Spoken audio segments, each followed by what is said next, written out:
They called him a monster. They said he burned his town to the ground and smiled while it happened. They said he was the reason the boy never came home. But rumors don't bleed. People do. And sometimes the loudest story isn't the true one. In the summer of 1991, Ashford Ridge was a kind of small Midwestern town where everyone knew who lived behind every white porch fence. A place where you could smell someone else's supper from your yard, and gossip traveled faster than the wind through the wheat fields. In that quiet corner of America lived a man named Ezekiel Zeke Ward, 24 years old, tall, soft-spoken, with skin the color of roasted coffee and eyes that carried more kindness than most people deserved. He worked nights at the paper mill, mornings at Mabel's Diner, and talked little unless you asked him about engines or how to fix a toaster. When he got nervous, he stuttered. People said he was slow, the way small towns sometimes say cruel things without meaning to sound cruel. The night of the fire was heavy with humidity and the scent of rain that never came. Around midnight, the town's hardware store, one of the oldest buildings in Ashford Ridge, burst into flames. The air filled with the sound of sirens and crackling wood. The fire leapt from one roof to another, devouring everything in its path. By dawn, 3 storefronts were gone, and a 17-year-old boy named Caleb Hunt was dead. For a few days, people cried together. Then grief turned to suspicion. Someone said they'd seen Zeke near the store that night. Someone else said he'd argued with the owner earlier that week about a set of tools he couldn't afford. Then, a detective named Paul Rourke came down from the county office, tall, pale, and sure of himself. He asked few questions and made up his mind even faster. "These things," he told the deputy, "they're usually the ones that don't fit in." Rourke questioned Zeke in the back booth of Mabel's Diner. "You were there," he said, leaning forward on his elbows. "You lit the fire." Zeke's hands shook as he tried to explain, his stutter making every word sound like hesitation. I didn't." But that wasn't the answer Rourke wanted. They found a gas can behind the store. They found boot prints that matched. And they found the perfect villain. A quiet black man who lived alone and never fought back. No arrest was made, but the verdict didn't need a courtroom. Overnight, Ashford Ridge decided. They called him Monster. Parents whispered warnings. Friends crossed the street. He lost customers and hours, then hope. He kept living, though. Some mornings he still showed up at Mabel's, head down, apron tied, scrubbing tables that would never again feel like his. He stayed because he didn't know where else to go. And for 31 years, he carried their hatred like a second skin.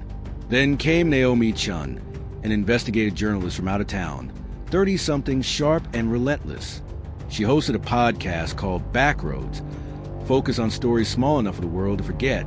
She came to Ashford Ridge not because she believed Zeke was guilty, but because something about the case didn't add up.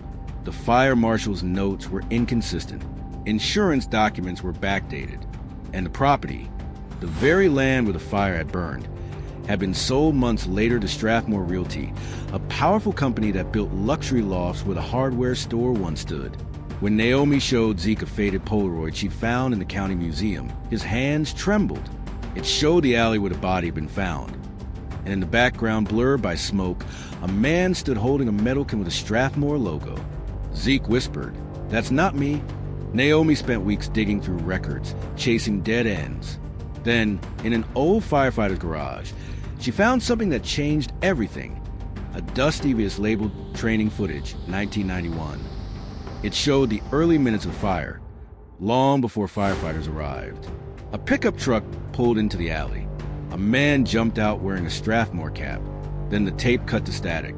Naomi's stomach turned. This wasn't a random blaze. It was a cover-up. Someone had wanted that building gone, and Zeke had been the perfect scapegoat. But before she could publish, another fire struck, this time at Ashford Ridge Elementary School, just a few blocks from where the first one had started. Smoke rolled into the night sky. Kids were trapped inside. And the first person who ran toward the flames was the man they once called Monster. Zeke didn't think. He just moved. He kicked open a side door, crawled through smoke that tore at his lungs, and pulled children out one by one. The crowd outside screamed for him to stop. He went back in anyway. When the roof collapsed, He burst through the exit with 2 kids clinging to his arms. He stumbled, bleeding, and fell to the ground as the crowd erupted in sobs. By dawn, 10 children were alive because of him. The photos spread everywhere.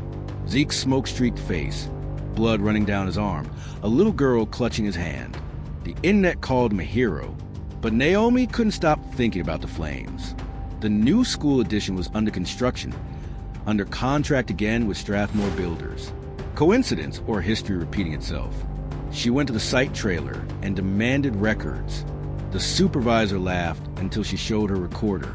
Within days, she traced subcontractors that didn't exist, invoices written to ghost companies, and evidence of flammable materials stored illegally. It was the same pattern. Destruction disguised as progress, profit buried beneath the ashes. And then came the threats. A call from an unknown number. Stop digging or you'll burn next. Naomi met Zeke in the hospital, where he lay hooked to machines, his hands bandaged. They're trying to cover it up again, she said. He smiled weakly. Then don't let them. She didn't. She released the story in 3 podcast episodes. The Polaroid, the VAS, the shell companies, the phone call, every lie peeled back. Within weeks, the state launched an investigation. And for the first time in 30 years, people in Ashford Ridge began to ask whether they built their peace on someone else's ruin. The truth rippled. The county attorney who buried the evidence resigned. Detective Paul Rourke was forced to testify under oath. The Strathmore family, rich, untouchable, faced federal inquiry. And at the center of it all stood a man who had once been invisible. Zeke didn't want to speak publicly. He didn't want cameras or praise. But Naomi asked him one last question. What would you say to the people who called you a monster? He thought for a long time. Then he said quietly, monsters don't run into fire. Months later, when the new school reopened, they invited him to the dedication ceremony. He didn't prepare a speech. When they handed him the microphone, he looked out at a sea of faces, children, parents, and the same neighbors who had once crossed the street to avoid him. He said just one sentence. You deserve grown-ups who don't make excuses. The room fell silent. Then came applause, slow at first, then thunderous. And somewhere in the back row, Iris Hunt, the mother of the boy who had died in that first fire, stood with tears in her eyes. She walked up to him afterward and whispered, I'm sorry. Zeke nodded softly. You lost your son, he said, and I lost my life for it. Let's both keep living now. He walked outside into sunlight that finally felt warm again.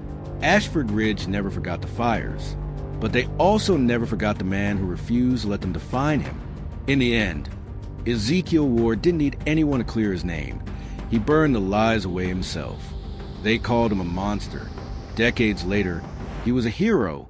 And maybe, just maybe, he'd been one all along, because justice doesn't always come from a courtroom. Sometimes it walks quietly through fire, carrying someone else's child. This is Justice Uncovered, uncovering the truth, one case at a time. If this story moved you, share it with someone who still believes rumors are truth. Tell us in the comments, what story in your town deserves a second look? Subscribe to Justice Uncovered, where we give voices back to those the world tried to forget.